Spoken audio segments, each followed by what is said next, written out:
जय श्रीमन नारायण महाराज जी। जय श्रीमन नारायण महाराज जी, जैसे कि हम सभी जानते हैं कि ये युग कलयुग का है, तो इसका क्या नकारात्मक रूप होता है और कलयुग का क्या रूप है, इससे कैसे बचें और जीवन को सार्थक करें, इस पे थोड़ा मार्गदर्शन कीजिए। कलयुग से उपाय एक है जी।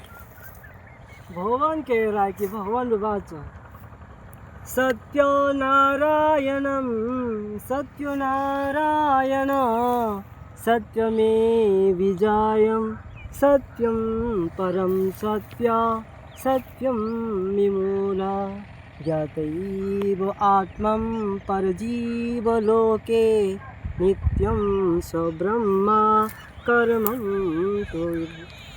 तो भगवान कह रहा है कि मनुष्य जीवन में कली एक समय बताते, जैसे सत्य मतलब ध्यान है, जो ध्यान करते हैं वो सत्य होती है। लेकिन इसीलिए कलयुग में मनुष्यों का माया के कारण 24 मिनट भी स्थिर ध्यान करने नहीं पाते हैं, वो माया के कारण। तो इसलिए माया का दूसरा नाम कली बताते हैं।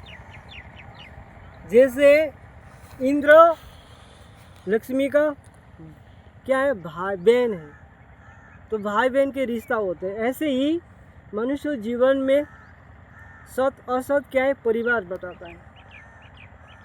ज्ञान और अज्ञान परिवार होते हैं। इसलिए परिवार का धर्म होती है कि रक्षा करे, शासन करे।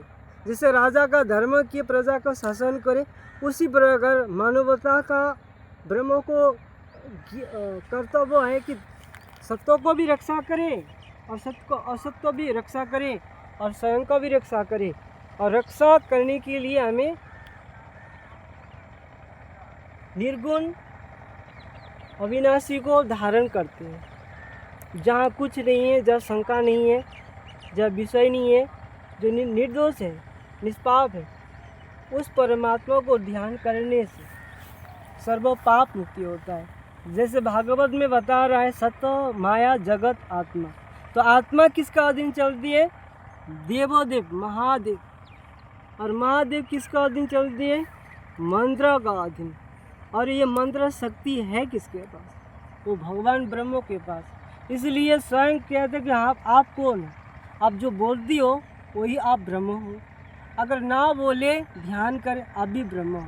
इसलिए एक दूसरे को जानने का दूसरा नाम कलियुग है। इसलिए कली को जान लिया तो माया से आप रक्षा होगा, क्योंकि कली क्या है?